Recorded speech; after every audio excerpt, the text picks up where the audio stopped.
This video will save you a lot of money, time and energy when you're trying to become a registered nurse in the United States. I'm going to be sharing with you a step-by-step guide of becoming a registered nurse in the United States if you are an internationally trained nurse. A lot of people have shared how to become a registered nurse in the United States in the past, but there are a lot of confusion at the end of the day. People watch these videos and they still go back to pay a lot of money for other people to help them, maybe because they don't want to make mistakes, they are not confident to go through the process themselves. I have been a registered nurse in the United States for quite a while before I eventually moved to the United States. So I wrote my NCLEX in the year 2020 and I went through the process of the verification and everything in 2019.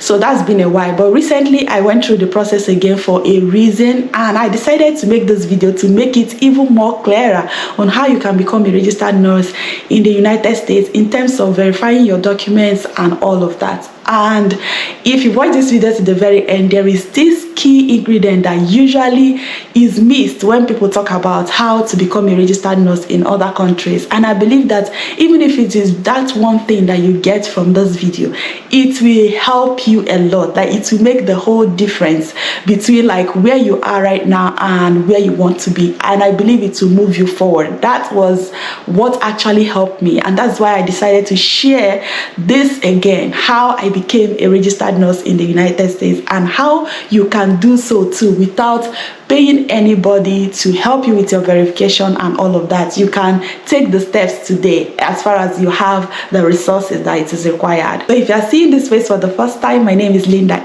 I'm a registered nurse and I currently live and work in Texas, United States. So step one, you need to understand what it is like in the United States and in your home country. So for United States, they have different states, and those different states, they have their different nursing bodies. For most countries, they only have one nursing body, that's Nursing and Midwifery Council. Or in the UK, you have Nursing and Midwifery Council of the UK. In Nigeria is the same. Nursing and Midwifery Council, Nigeria. For Ghana, maybe you have your own nursing body. Okay, so for the United States, because United States, they have different states as well. Theirs is a little bit different. So each state has their own nursing and midwifery council. Okay, so what you need to do is identify any state at all that you want to go to. If it is New York, their requirement is different, so you need to find out what their requirement is. If it is Texas, for instance, I'm going to use Texas and Colorado as an example because those are the two places that I got licenses in the United States. Okay, so when you have identified the states, usually people go to states that don't require English proficiency tests when they are starting the process. So there are so many states like that. I did not need to present any IELTS when I did my license for Colorado Board of Nursing, and then for Texas as well, they did not require that when I did my endorsement. Okay, but they will make sure that if your transcript and you studied in English, then that's okay for them. So you don't need IELTS in the beginning. So people choose those ones that have less requirements in the beginning. So that is something that you may want to consider as well. So once you have identified the state that you want to register as a nurse in the United States, and usually this does not really matter in the beginning because your goal is to write NCLEX and then get your license, because when you eventually get your license, you may not even get a job in that state at that time. So if you get a job in another state, then you can do something they call endorsement. Step 2, you need to open an account with a verifying body. Okay, so a verifying body could be CGFNS or ERES depending on the body. So what they do is to just verify your document from your home country to match it with that of the United States to see if they are the same or there is a gap. So if you want to practice in another state, you want to get employment in another country, usually this is common. They will ask you to verify whatever qualification you have in your home country, and they will compare it with that of the country where you're going to, and they will know whether it's the equivalent or there is a gap. If there is a gap, they will tell you the courses or where the gap is and what you need to do. If there is no gap, then they will move you up in the next process. So it's the same for nurses. You just need to go to CGFNS. I use CGFNS as an example because that's the one I've used recently. You need to just compare CGFNS and ERES, because they are the two popular ones for nurses. And then based on their the cost of applying or other requirement, you can decide to go with any of them. My experience is that CGFNS used to be very slow, but my experience recently with them is that they are now very fast, very responsive. They have responded to my messages even during the weekend, and this is not a sponsored video, okay? And ERES, I find them very interesting as well, because they are able to check your documents even before you purchase the real assessment, okay? So, and that the cost of it is a minute amount. So if you are willing to give up just a little amount of money for them to look through your transcript and see if there is a gap or not, like if you studied in the UK, for instance, or another country where you are not sure that it is equivalent to that of US education, you can decide to go with ERES and do their pre-evaluation, okay? So that they will tell you whether it is okay, your documents are okay, and you can proceed with your full evaluation, okay? So when you register with any of these companies, if it is CGFNS, for instance, what you are looking to buy, because this is one of the confusion, okay, what am I going to ask them for? So you are going to purchase what is called the Credential Evaluation Services, CES. That is what you're going for, okay? So when you open an account and fill in your information, what you need to make sure you are filling in there is your name as it appears in your international passport. That is one thing that you have to keep in mind. So your name as it appears in your certificates and in your international passport, that's what you put in when you are opening an account with any of these companies, because like you don't want to mess that up. So make sure you cross check, make sure it is the same way. Your first name is your first name, your middle name is your middle name, and your last name is your last name, the way it appears in your international passport. So once you have opened an account, then you buy the service you want, the Credential Evaluation Service. So step 3 is, in the Credential Evaluation Services, what they are requiring from you is the validation of your license, your home country license, nursing license. So, and to do that, you will need to ask. There is a form that you need to download after you have made the purchase of the CES. You download that form from the CGFNS website, or if it is ERES, I believe they have their own. So you download that form, and then there is a particular place for you, the applicant, to sign. So when you sign that form, then you send it to your nursing body. So when you send it to your nursing body, then your nursing body will now check that you are part of them, check your education, everything. Is called validation. So license validation. So once they have checked all of that, they are not going to send it to you, they will send it directly to CGFNS, okay? So you tell them to send it to CGFNS United States, okay? There is already the form that you're going to download is from CGFNS. It already has the information, okay? So what you need to do there is just to sign and date it and send to your nursing body. Then another one that you need to download the form from CGFNS is the transcript education validation, something like that. So education transcript validation. So you also need to get that document, okay, and then send to your school. So this is where you also have to be very careful. So if you have additional degrees like master's degree, all these other degrees, the ideal thing that you need to do is, or the best thing that has proven to work over the years, is to just use your RN license, okay? Don't say you want to verify your midwifery, your cardiac, your all of those things.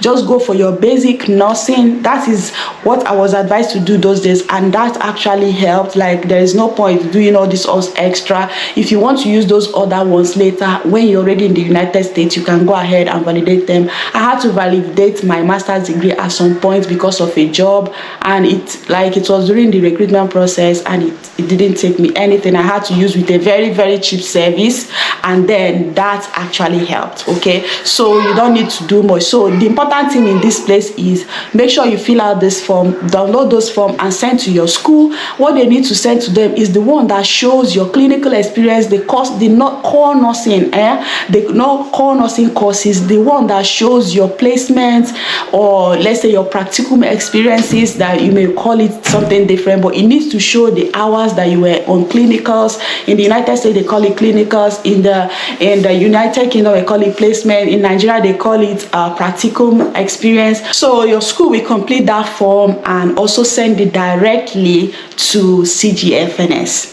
So if you understood it to this point, give this video a thumbs up. If not, let me know in the comment section. But to summarize these 3 steps, because they are the most important, is that first step, you need to identify the state that you want to practice in the United States. Choose the state with the minimum requirement. And the second one is open account in any of the verifying bodies like ERES or CGFNS. CGFNS or whatever body you select, make sure that the information, especially your name, is the same as your passport and your certificate, and then download the forms after you must have purchased the credential evaluation services. Download the form and send to the body, the nursing body in your home country and your school, and then they will fill those forms and they will send it back to CGFNS. So those are the first 3 steps. Those are easy, and the reason why I say they are easy is that, for instance, if you have question when you have already purchased that service, what you just need to do is use the contact us section of CGFNS, or you call them on phone and verify. That is it. I remember that those days when I was doing this, I was always scared. Oh, what if I make mistake? Oh, I'm going to lose this money. It's not very easy for you to just lose money. The only way you may lose money is when you buy a different service. But I've already told you the one you need, right? Credential evaluation service. That's what you need. So once you purchase that one, it will take, I think, 2 years or whatever before it expires. So within that time, you can request your certificates, you can request all the documents that are needed, and you're good. Okay, so those are the important documents. There are other requirements that you will need in your credential evaluation service that will be listed for you. Each one you meet, they will tick it for you. You also need your secondary school certificate. So the secondary school certificate, they don't really, is an official certificate. They also call it transcript.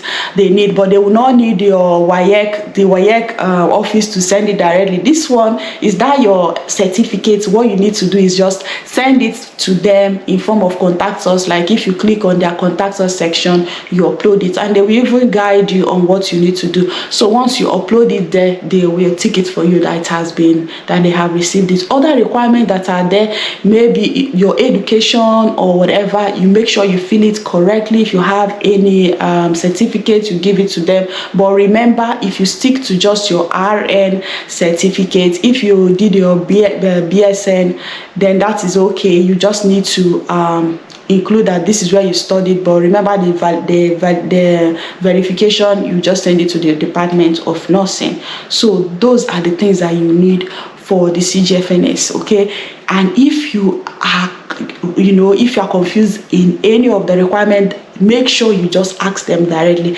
This is for people that want to do this by themselves, that don't have money to pay anyone, and you can actually do it yourself. I've done it recently, and I think anybody can actually do this. Okay, you can save your money and do this by yourself. If you are confused at any point, you can ask questions. I also have a one-to-one session, like if you want something clarified. Sometimes I do this free for people. I mean, just ask questions and someone will be able to tell you how to do it. And for the UK license verification, if you are applying from the UK, it's very, very easy. You just need to go to the UK website and apply for certificates of good standing, something like that, and they will send it to you, and they will send it to the CGFNS. That's it. So what you're going to select is for CGFNS, for them to send it to CGFNS. That is if you're applying for credential evaluation services. Okay, so how about the state where you have selected? So that brings us to another step. Okay, so for the state, if you selected states, Texas for instance, you need to go onto their website and also open an account and fill in the information that you are requesting for you are an internationally trained nurse and you want to go through the process of getting the license. They will also list their requirements for you, and part of that requirement is going to be the CES report from CGFNS, and also that you go through Identigo, the fingerprinting process. So remember that when you are applying for your credential evaluation service from the CGFNS, there is a place they will ask you question, which states do you want to go to? So already that you already know in the beginning that we talked about selecting a state, so that time you already told them that it's Texas Board of Nursing. So now that you open an account with Texas Board of Nursing, you've gone to their website and you opened an account, then you already know they are already telling you to send your credential evaluation service. That one you know you have taken care of, because whenever it's ready with CGFNS, they will send it to Texas Board of Nursing. Then you also have an instruction of how you can do your fingerprinting process. Okay, you only do it when they are ready for you, when they have asked you to do it. Okay, so and this costs money as well for when you open an account and you are requesting this. Okay, for my endorsements in Texas I pay $150. So, and then for the fingerprinting process, they will either send you you can buy the fingerprinting certificate online, and sometimes you don't even need to buy it, because if you go to the place where you do the fingerprinting, if it is, I did mine in London, and my agency that time gave me a copy. They bought it from the US and they sent it to me in London, and then I took it to the fingerprinting department. When I got there, I noticed that they have copies already, because people do it like as you are wondering whether you are the only one going through the US process. You are not. When you get there, you notice that they have copies. So if I didn't have a copy, for instance, I would have bought from them. So usually they sell it. I don't think it's free. So, and then you will get the copies of those fingerprinting. If you are in Africa, I believe you may not have that copy, so you need to get it from the US, and then you receive it in your home country. I'm not sure if you can get copies in Africa, but I know it is in the UK. You can get a copy from the fingerprinting offices and do it, and then you send it to the state. You send, if it is Texas Board of Nursing, you send it to them at that time.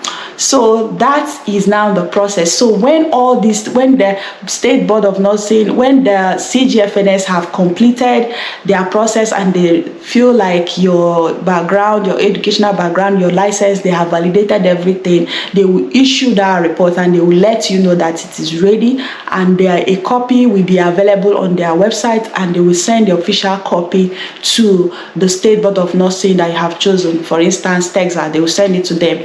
That means Texas will receive it and also receive all your fingerprinting process or whatever, and then they will authorize you to write the NCLEX.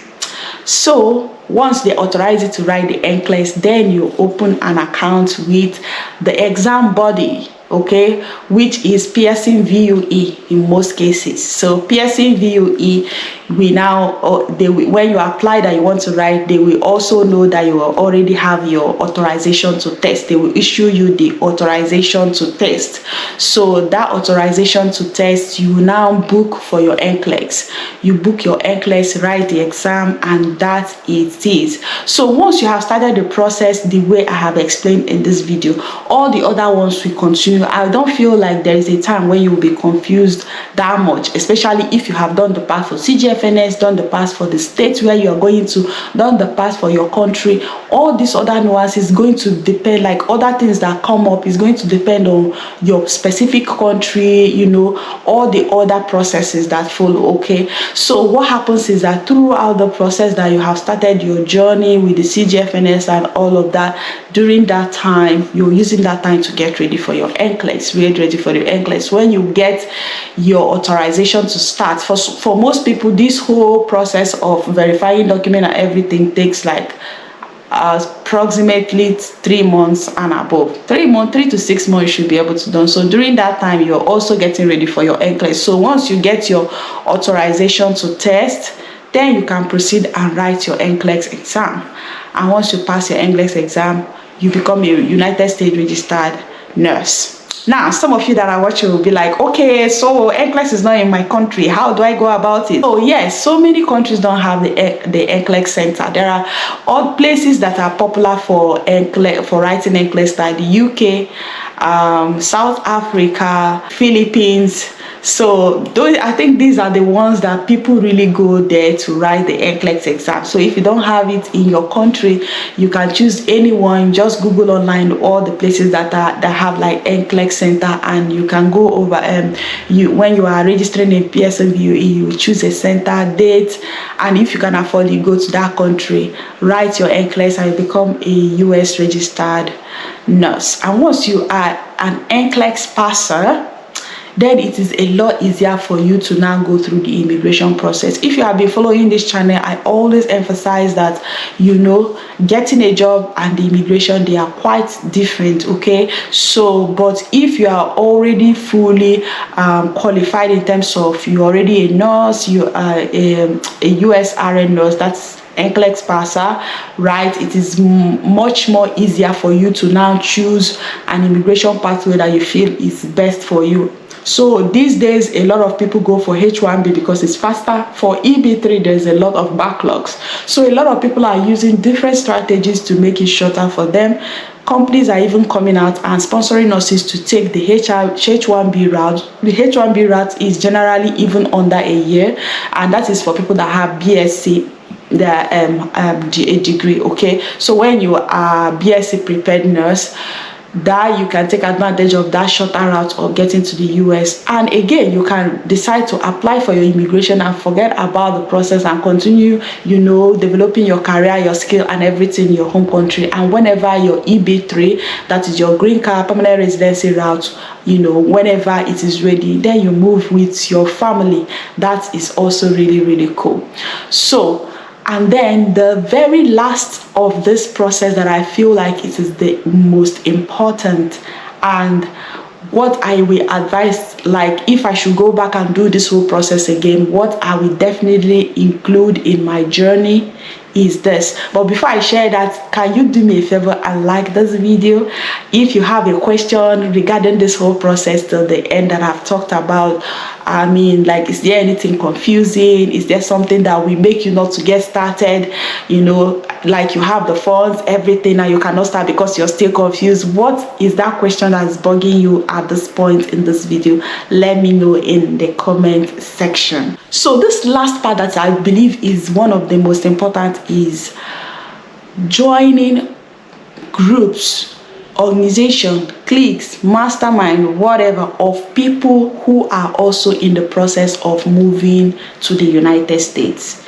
Or if there are any country at all that you are more interested in, joining that group. What I noticed in my time when I was going through this process is that people around you, usually nurses around you where you work, most of them will pretend that they don't want to travel. They will be saying so many negative things about so many countries, like the UK. They will be saying, oh, the taxes is cold. For the US, they will be talking about, oh, it's not safe. For Canada, they will be saying the immigration process is so long. Negative. People will be saying so many things around you, but you don't even know what they are doing as individuals. So what helped me was to, you know, get out from that group. Even when I hear all those things, I know they are not in the process. Sometimes they are even, some of them have written exam and they did not pass it, and they are saying all those things.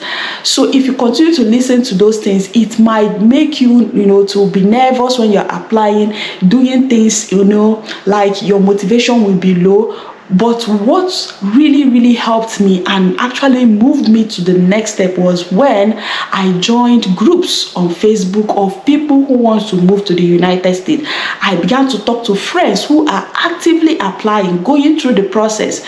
What this does for you is that when you see people that have gone through the process, giving their testimony, then you have direct link to people that did it recently. You are seeing the questions that they are asking, you are seeing their tips, you are seeing the things that help them, the materials that help them, and it will keep giving you the motivation. It will keep giving you, you know, that positive energy, drawing you closer. When you are in the midst of people who are like-minded, who are working towards the same goal. It helps you, like it opens up your mind.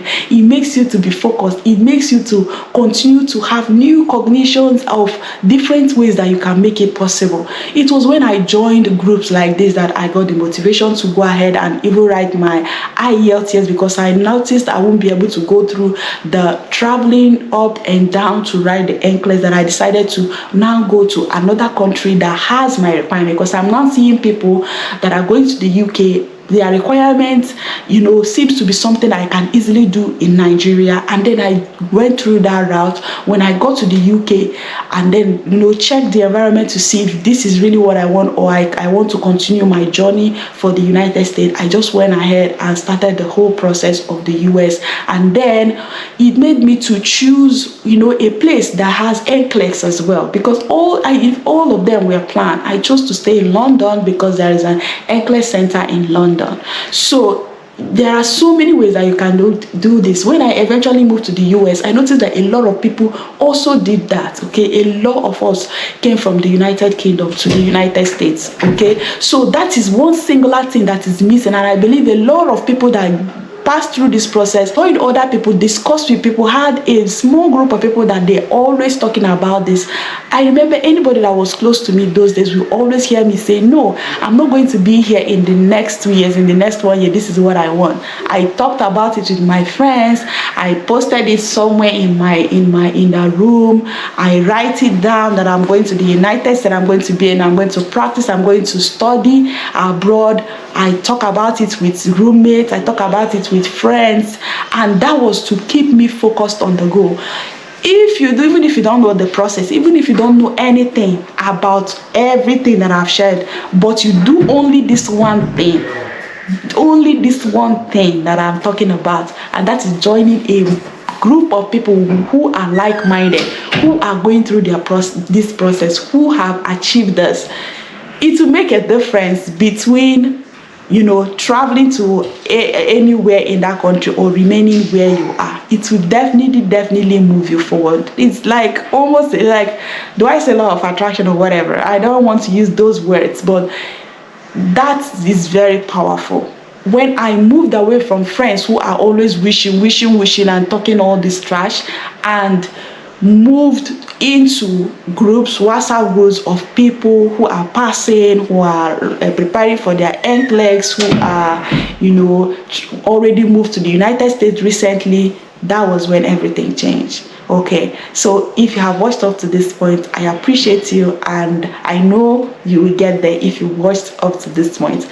I wish you the very best if you want to come to the United States. It's a wonderful place to be in. I've worked in the UK and the United States, and I can't choose it otherwise. Like, I am really happy. Whatever that I have passed through going to come here, I feel like it worth it. 100% it worth it. So if you're in the process, if you're waiting for the backlog, if you decide to go through the H1B, know that it's worth it at the end, and I wish you the very best. Thank you for watching, and I'll see you in the next video. Bye bye.